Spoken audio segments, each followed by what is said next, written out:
Guess who's back? We're back. DT.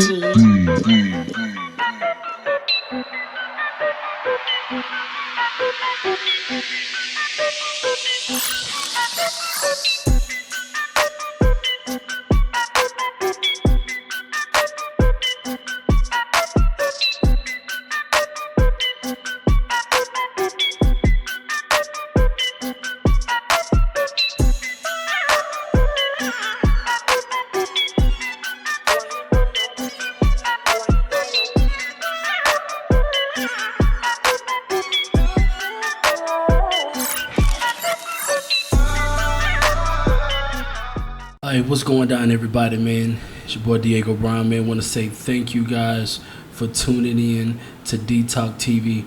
We back for the first time. First, I want to let you guys know that everything that we got going over here. Once again, if you want to be a part, subscribe to the D-Talk TV family. All you have to do is go to anchor.fm. It's anchor.fm / D-Talk TV. We do have some subscription packages there, starting from 99 cents if you just want to, keep us going, because, everything costs money. Starting at 99 cents, we have $3.99, and there's a $9.99 subscription package, man. Please find yourself guilty of subscribing to us, man. We're going to always have great content. If you want to hear anything on the podcast, you can always hit us up at dtalk2019@gmail.com. Give us your ideas. You have anybody you feel that needs to be interviewed, there's anything you want to talk about, man. You want to ask us a question, you can always do it at our email. Be on the Lookout has just recently released the Brown Collective. That is The Brown Collective, just like it sounds, that's how it's spelled, .com. That is a family-owned business that my wife and I have started. You can get all of your multimedia needs there, marketing needs. We got health and fitness, we got doctors, we got personal trainers, and also we have the renowned Man Beast Music Group, which is myself and my brother Chambers Bailey, and the Insaniacs production. We do everything from gospel music to R&B to country, and we can do film scores as well. So you need some music for your podcast, you need some for your YouTube channel, or you need some for their next album. Holla at us, man. Once again, that is the Brown Collective. Go to the website. All of the information to contact us is on the website. Once again, thank you guys for tuning in. I'm going to try to get through this podcast this evening without being overly emotional. As most of you guys know, that we are in a very, very emotional time in the United States, man. It's usually I have some counterparts on the podcast with me, but today I'm kind of going in by myself, and this is kind of going to be, if I'm not mistaken, this is going to be the first release on our new revamp, that we've took some time off. We came out with a few episodes, and we came back to tweak some things. We are a sponsored company now, and usually, like I said, I had some people on the show with me, but I'm doing this one by myself because there's a lot I want to say, and I'm going to condense it, but this will open up future conversations and future podcasts that we will end up having while we have some special guests on. So I'm just going to dig right into it. The name of this show, I'm going to actually name this for myself, They Don't Know Enough to Know. The famous wide receiver Michael Thomas for the New Orleans Saints, he actually said this about Drew Brees. So I know some of you guys who are sports fans like myself, and it was actually on national news because you had Drew Brees, probably one of the most heralded beloved quarterbacks in the NFL. He was on an interview, and he was asked, when the NFL starts again, will you find yourself guilty of kneeling with your black and brown counterparts as they protest against social injustice? And Drew Brees' response was, I will not be a part of anything that is disrespecting my flag, that's disrespecting my country. That, needless to say, caused the uproar just in all of the black community. The NFL is 70% African American, so he should have known that he was going to get that backlash. But his teammate, his wide receiver, part of the reason why he has a lot of those stats, Mr. Michael Thomas, said Man, he don't know enough to know if that was his tweet. And that resonated with me because it just stuck in my brain, because this is the problem. This is the absolute problem with when it comes to white America, Anglo-Saxon, colonizer, whatever you want to call, the white counterparts. This is the actual problem. This is the reason why systemic racism still exists today. Okay? And it's called willful ignorance. Willful. Because we live in a day and time where so much information is available to us. It is no reason that you should not be able to understand where a certain socioeconomic or a certain race or creed of people are feeling, or how they are feeling at a particular time. Because you should understand the information is out there, right? So let me break this down to you guys, so everybody who's listening. And I want to address really white America. Because if you don't know by now, because you should know, these things, these particular ordeals have been taken over the past 2.5 weeks. So if you don't know, you should know by now. But I'm going to explain it to you. So to Mr. Drew Brees, who definitely knows by now, and to all of white America. So Colin Kaepernick, he takes a knee, right? And he goes into his protest. So if you don't understand what really happened, I'm going to break it to you down like this, okay? Imagine you have kids. Most of us have kids, right?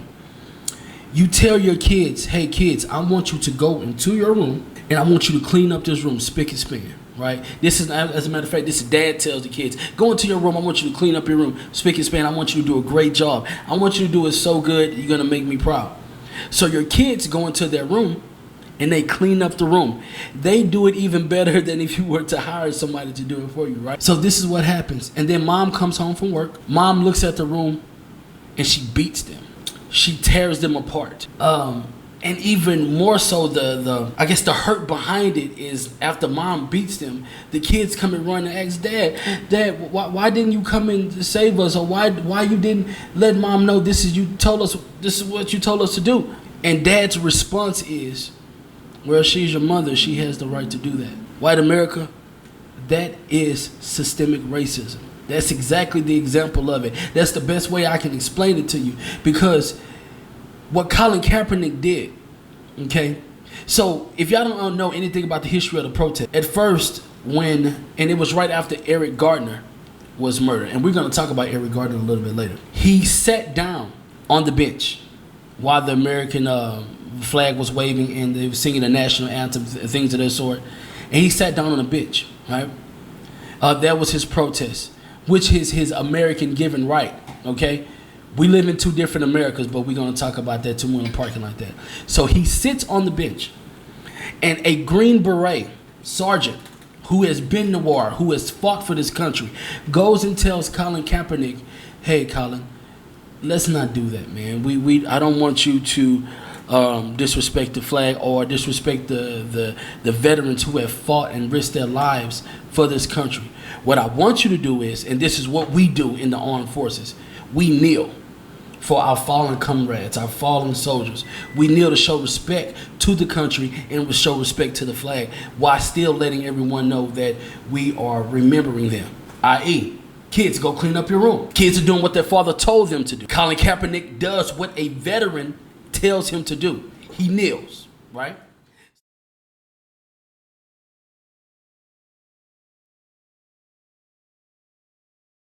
Right? So he kneels, and then after he kneels, the country, the NFL, the way that he makes a living, his livelihood turns against him, right? He is colluded from the NFL, even though they won't admit it, but they just started recently come out to apologize to Colin. You know what, we were wrong for not hiring you. But he was colluded because he done what he was told to do. So what I'm saying to you is that it doesn't matter whether you do the right thing as an African American or you do the wrong thing. It has been shown time and time and time again. The system works the way it's supposed to work. It is not broken. It works for those who it works for. So this man has a right to protest. This man does everything he's supposed to do when it comes to respecting the flag and the veterans. And this is what happens, right? So I'm going to actually dive a little bit deeper into this because we talk about this willful ignorance, right? So for those of you who are historical scholars and who read a lot, the USC Title IV, you guys don't know what that is? And if you don't, Google it. USC Title IV, right? So the USC Title IV states, and this is the law, people, the American flag cannot be used for propaganda, cannot be used for advertisement, okay? Cannot be used for propaganda, cannot be used for advertisement. This is the law. But every 4th of July, you go to Walmart, you have t-shirts. And it says it can't be used on apparel as well. It can't be used for any of these things. You got t-shirts, you got bumper stickers, you got the Budweiser commercial that had our flag on the butt cheeks of white Caucasian dancers in bikinis. This is what it had. But I'm sorry, but Title IV says we're not supposed to do that. It says that we're not supposed to use the American flag and advertise on TV and advertise on a paraphernalia. It says we're not supposed to do that. Once again, you have a black man who is kneeling to respect the American flag and to let you know that we live in two different Americas. But the one thing that the NFL and everyone else base around this advertisement is actually breaking the law.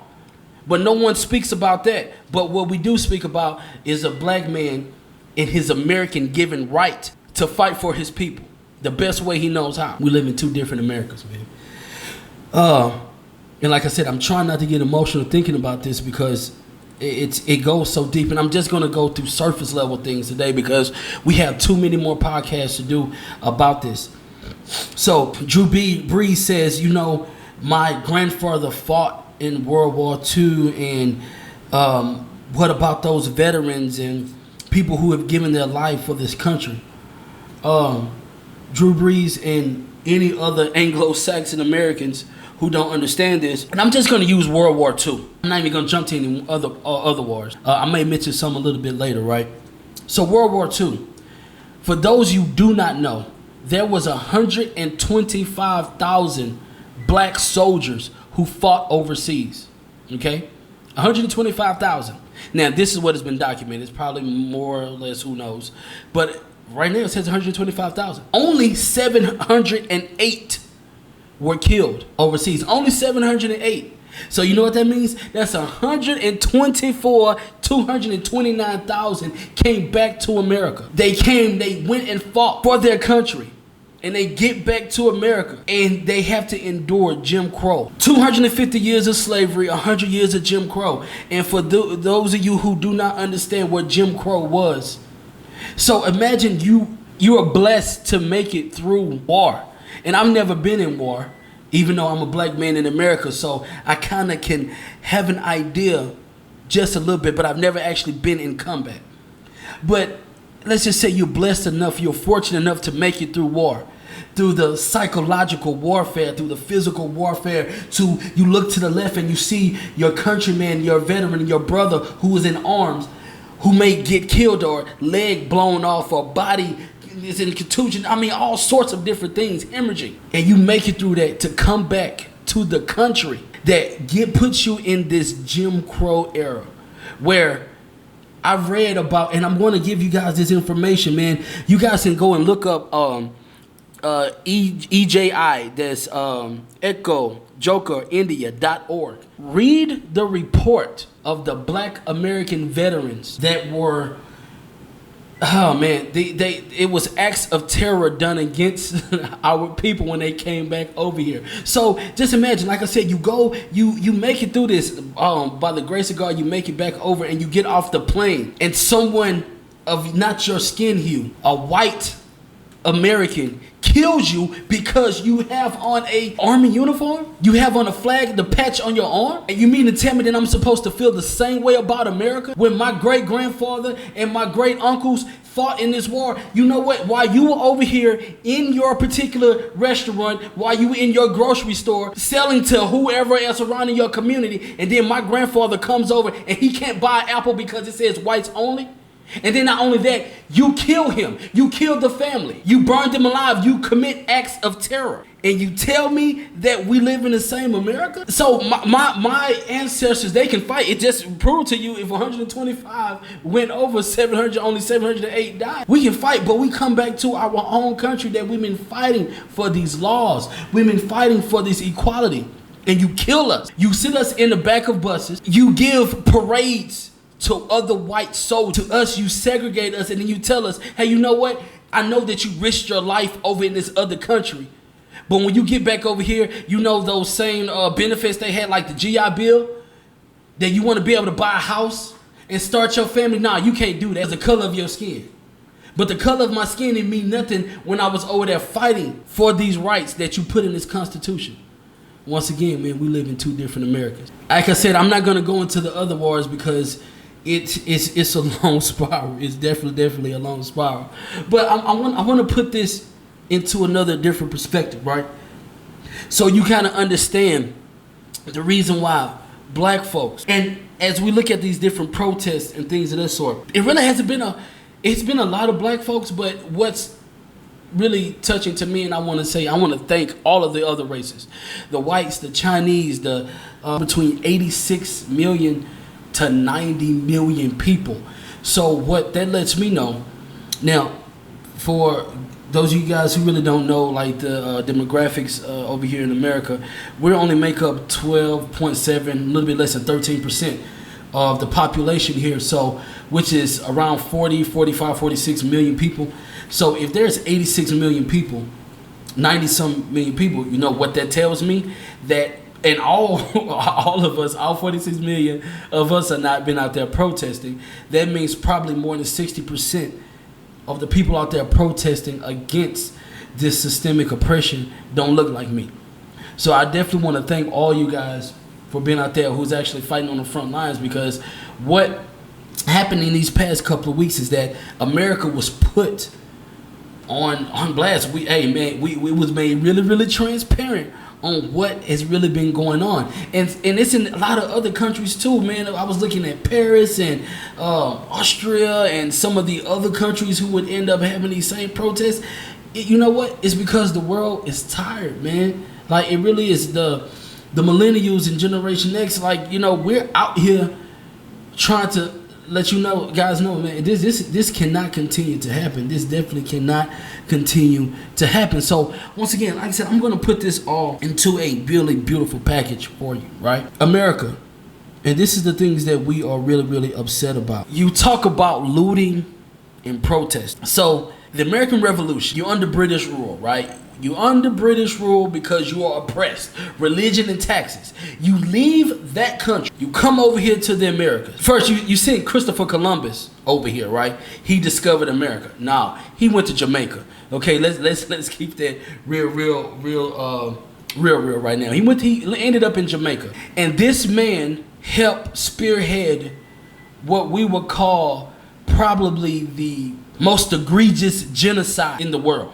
Okay?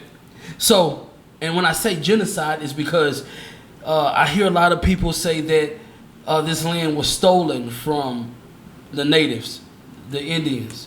Nah, it wasn't stolen, man. They took it. You almost wiped away a whole ethnicity, generations of a people. You loot from them, you steal from them, you kill them, and take over their land. I'm not sure what that is. It sounds a lot like looting to me. Okay, so you kill these people, then you take over their land. And he's like, you know what? I really need to cultivate this land. I don't really know what I'm doing, so I'm going to go to another country, Africa. And I'm going to steal millions upon millions of men and women and bring them over to do 250 years of free labor. Free labor. So, I'm sorry, you use our women and brutalize us, and then we go into Jim Crow, but you take these men, strip them of their names, their spirituality, everything that they possibly have known. And then we're not going to get into the gruesome effects and what was happened to slaves. We're not even going to go, because that's a whole nother rabbit hole, right? So you do this, say, you know what, I want to give you your freedom. No, I'm sorry, first, no, you can't fight for your freedom. You are property.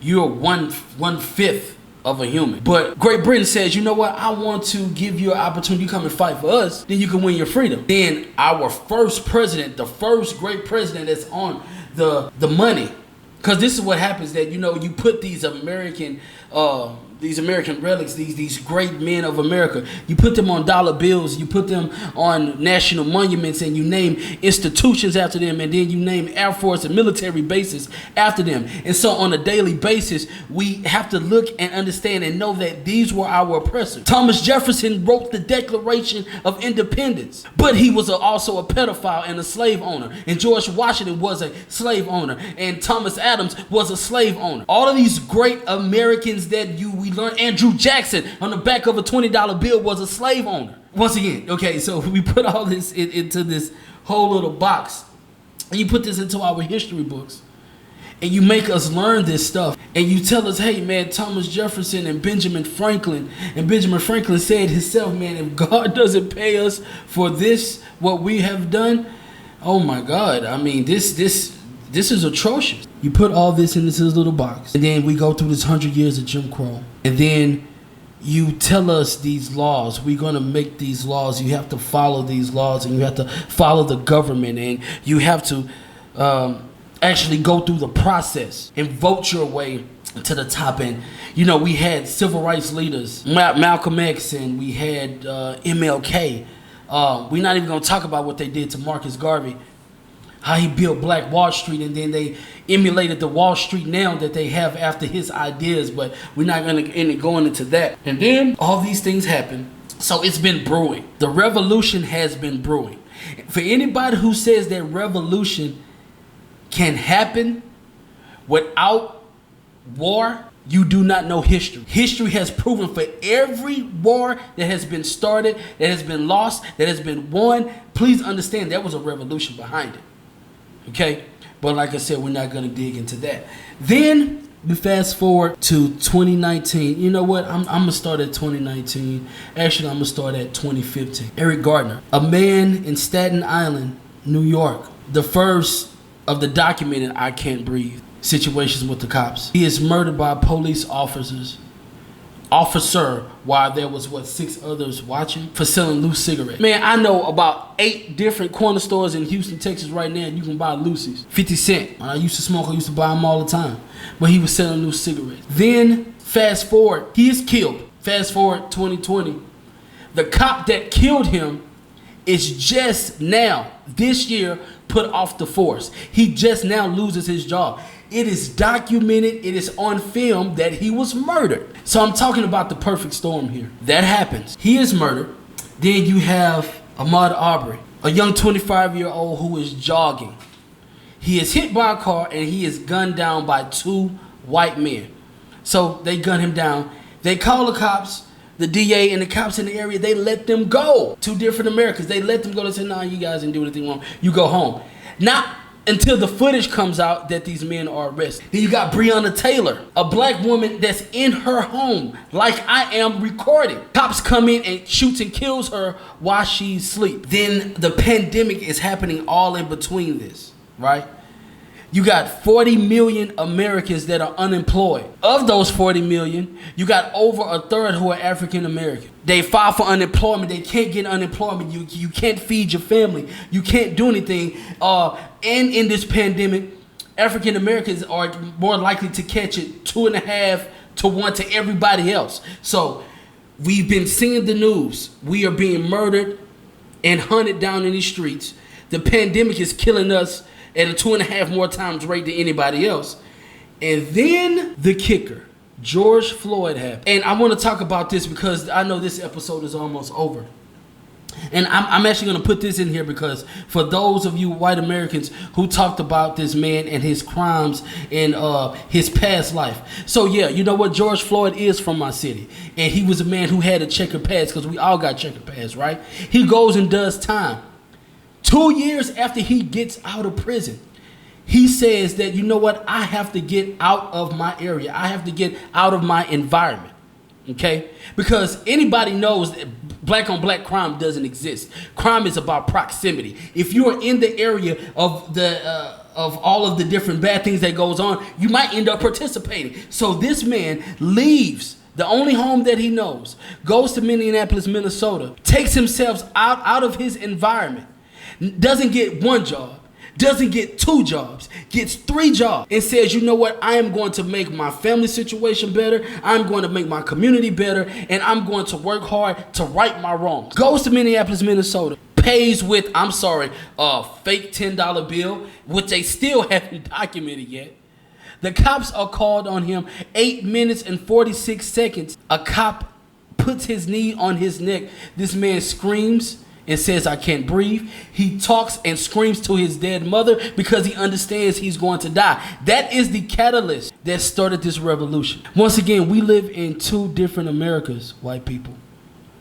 So I just had to put all of that in your minds, because if you put all of those things in a box, if you put slavery, you put the American Revolution, you put Jim Crow laws, you put civil rights activists, you put everything that goes in the past 5 years to Colin Kaepernick kneeling and telling you, hey, we live in 2 different Americas. You cannot keep treating us like this. Then gets colluded, and then they steady killing us. Man, you people do not even, I'm saying you people, it's like y'all say to us. For those of us who have kids, we have to teach our kids, no matter if you do the right or the wrong thing, all we have to do is continue to pray and make sure that we are armed enough and we are educated more than anybody else to be able to combat this systemic racism. So with that being said, this is your boy Diego Brown, just signing off. This is part 1 to my podcast, D-Talk TV. And we're going to dig deep into this. This is just the introduction. I just got to let you guys know that the revolution has begun. So once again, please come and subscribe to us. It is anchor.fm / should I say, D-Talk TV. D-Talk 2019 at gmail.com. Let us know if you have any questions, concerns. Please be guilty of following us. Coming to our website, The Brown Collective, TheBrownCollective.com.